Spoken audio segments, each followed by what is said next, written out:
Thomas Sankara, il avait une citation. Une citation qui disait que l'esclave qui n'est pas capable d'assumer sa révolte, eh bien, ce n'est pas la peine qu'on s'apitoie sur son sort. C'est ce que le camarade Thomas Sankara disait. Et effectivement, aujourd'hui, on va parler de ça. Mais la citation, je veux que vous l'écoutiez avec moi. L'esclave qui n'est pas capable d'assumer sa révolte ne mérite pas que l'on s'apitoie sur son sort. Cet esclave répondra seul de son malheur s'il se fait des illusions sur la condescendance suspecte d'un maître qui prétend l'affranchir. Seule la lutte libère. C'est ça. Thomas Sankara, ce qu'il a dit, c'est ça. C'est-à-dire, je suis entièrement d'accord avec lui, parce que lorsqu'un esclave pense que son maître va l'affranchir comme ça, moyennant rien, et puis il n'y a pas de conséquences, il n'y a rien, eh bien c'est naïf. On appelle cela de la naïveté. Pourquoi je vous parle de cela? Parce que, comme d'habitude, j'écume les réseaux sociaux. Je fais un tour sur les réseaux sociaux. Et je suis tombé sur la page de l'ambassade de France à Bangui, la page Facebook. Et il y a une chose que j'ai vue qui m'a quand même choqué. J'ai vu qu'il y a la signature, il y a 2 jours de cela, il y a la signature de la feuille de route pour l'éducation. Quand j'ai vu ça, ambassade de France, Bangui, signature, feuille de route, éducation. Quand j'ai vu qu'ils veulent faire quelque chose en rapport avec l'éducation, j'ai eu peur. Parce que le meilleur moyen de continuer à dominer un peuple, c'est en passant par l'éducation. C'est ça. Lorsque on arrive à avoir l'arme de l'éducation, lorsqu'on arrive à empêcher un peuple de continuer à parler ses propres langues ou de se développer dans leur langue, quand vous arrivez à faire cela, ce peuple, vous allez le dominer à vie. Aujourd'hui, nous, dans nos différents pays africains, nos langues, on n'a jamais pu les développer.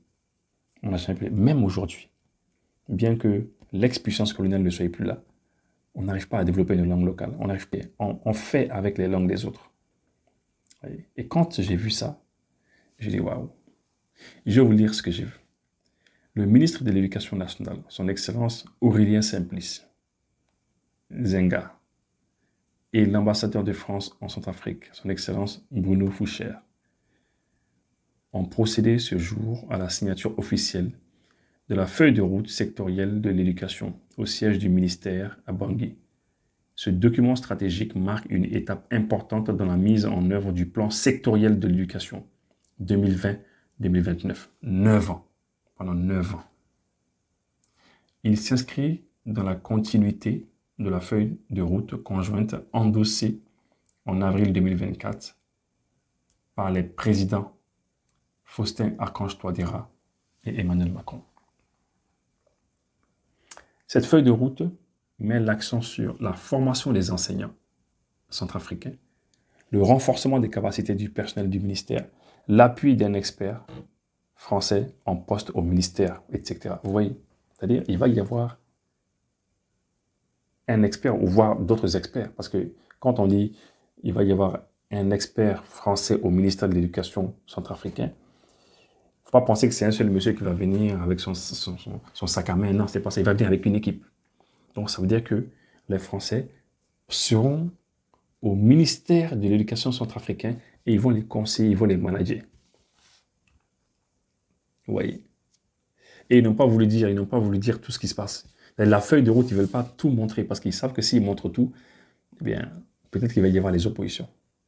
Vous voyez, l'appui d'un expert français en poste au ministère. Aïe, aïe, aïe, aïe, aïe. La formation des enseignants centrafricains. Ce qu'ils vont faire, c'est très simple. Hein. Ils vont faire en sorte que ces enseignants centrafricains puissent passer les messages qu'ils veulent.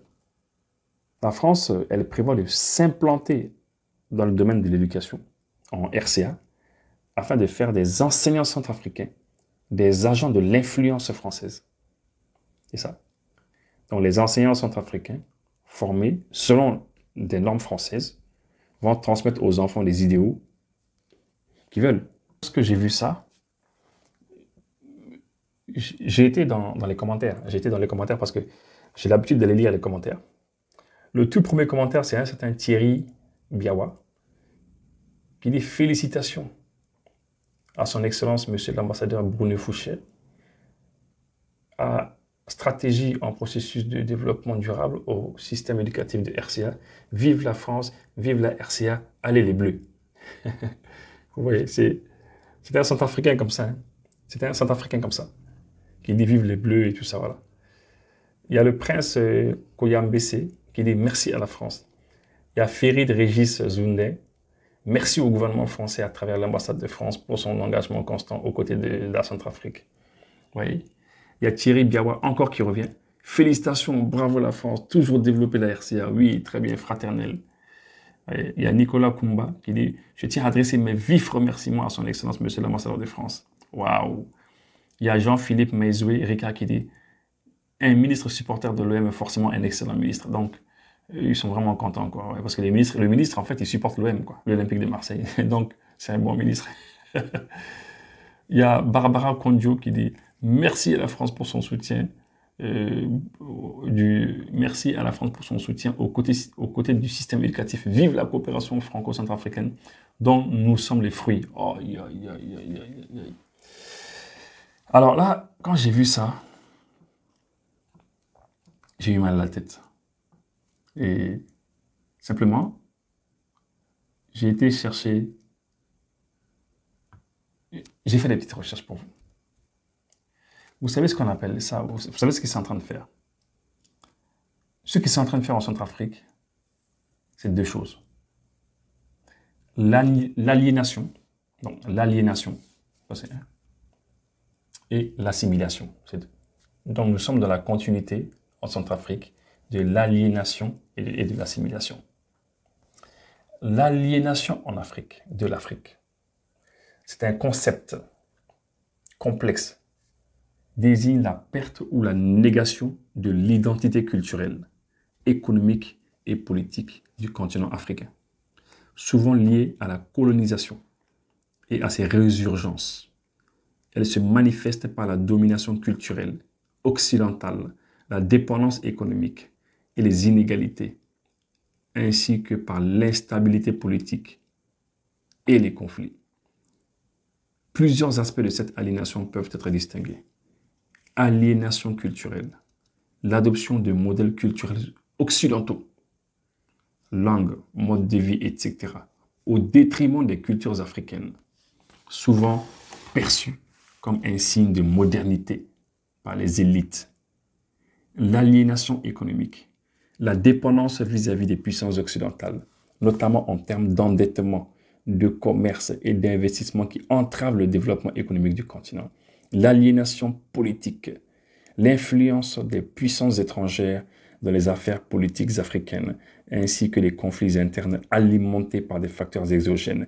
Aliénation sociale, la féminisation de la pauvreté, les violences basées sur le genre et d'autres problèmes sociaux qui marquent une rupture avec les valeurs traditionnelles africaines. Les causes de l'aliénation de l'Afrique sont multiples. Colonisation. La colonisation a imposé un système politique, économique et culturel qui a déstructuré les sociétés africaines et a laissé des séquelles durables. Néocolonialisme. Même après les indépendances, les puissances occidentales ont continué à exercer une influence sur l'Afrique. Maintenant, un système de dépendance. Les élites africaines ont parfois joué un rôle dans l'aliénation en adoptant des modèles de consommation occidentaux et en contribuant à la corruption. Les conséquences de l'aliénation de l'Afrique sont vastes. L'aliénation économique contribue au sous-développement de nombreux pays africains. L'influence étrangère et les conflits internes alimentent l'instabilité politique. L'aliénation culturelle conduit à une perte d'identité et de repères pour de nombreux Africains. Pour sortir de cette aliénation, il est essentiel de valoriser les cultures africaines, reconnaître et promouvoir la richesse et la diversité des cultures africaines, promouvoir un développement endogène, mettre en place des politiques économiques qui favorisent l'autonomie et le développement durable du continent, renforcer la coopération régionale, favoriser les échanges et la solidarité entre les pays africains, lutter contre la corruption et la mauvaise gouvernance, instaurer des institutions démocratiques fortes et transparentes. En somme, l'aliénation de l'Afrique est un défi complexe qui nécessite une approche globale et multidimensionnelle pour permettre au continent de retrouver sa pleine souveraineté et son potentiel de développement. Ça, c'est l'aliénation. Maintenant, le deuxième point, ce que j'ai vu, ce qui est en train de se faire en Centrafrique par rapport à l'éducation, ce que j'ai vu, ça me rappelle l'aliénation, comme je vous l'ai dit, et de l'assimilation. Maintenant, on vient à l'assimilation. Pendant la colonisation, l'assimilation était une politique ou un processus par lequel les puissances coloniales cherchaient à intégrer les populations colonisées dans leur propre culture, langue et système social, souvent au détriment de leur culture d'origine. Cette politique visait à créer une homogénéité culturelle et à faciliter le contrôle colonial. Voici quelques aspects clés de l'assimilation pendant la colonisation. Domination culturelle. Les puissances coloniales imposaient leur langue, leur système éducatif et leurs valeurs aux populations colonisées, souvent en dénigrant ou en supprimant les cultures locales. Les cultures locales, on les supprimait ou bien on les dénigrait. Et jusqu'à aujourd'hui, en Afrique, il y a beaucoup d'Africains qui continuent à dénigrer leur culture, leur langue, leur manière de faire, leur tradition. Oui. Maintenant, éducation. L'éducation était un outil clé pour l'assimilation avec des écoles coloniales enseignant des langues et des valeurs européennes tout en marginalisant ou interdisant les langues et coutumes locales. Dans certains cas, l'assimilation était liée à l'octroi de la citoyenneté française, mais avec des conditions et des limitations, comme le montre la loi de départementalisation de 1946 selon l'Université de La Réunion. L'assimilation n'était pas toujours la politique unique ou uniforme. Certaines puissances coloniales ont pratiqué l'association qui reconnaissait une certaine autonomie aux colonies, mais toujours sous contrôle. Résultat, l'assimilation a eu des résultats variables selon les colonies et les époques, avec des succès limités dans certains cas et des résistances dans d'autres. L'assimilation a été critiquée comme une forme de domination culturelle et d'oppression, niant l'identité et la diversité des peuples colonisés.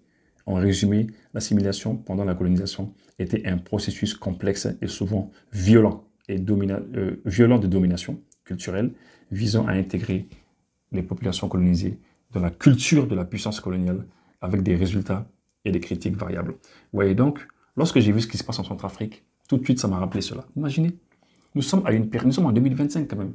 Nous sommes à une période où on est en train de tout faire pour détacher les chaînes du néocolonialisme. Hein? Pendant qu'on est en train de faire cela, pendant que les Africains dans leur ensemble pensent à ça, eh bien en Centrafrique, on va prendre l'éducation nationale là, et on donne ça aux Français. Oui, on leur donne. Et on amène des experts français qui vont travailler au ministère de l'Éducation nationale. Non, c'est foutu. C'est foutu, les amis. Il n'y a rien à dire. On ne peut pas faire mieux. Franchement, on ne peut pas faire mieux. Moi, ça m'a rappelé cela. Quand j'ai vu ça seulement, quand j'ai vu l'article, tout de suite, ça m'a rappelé ces deux mots. Aliénation, assimilation.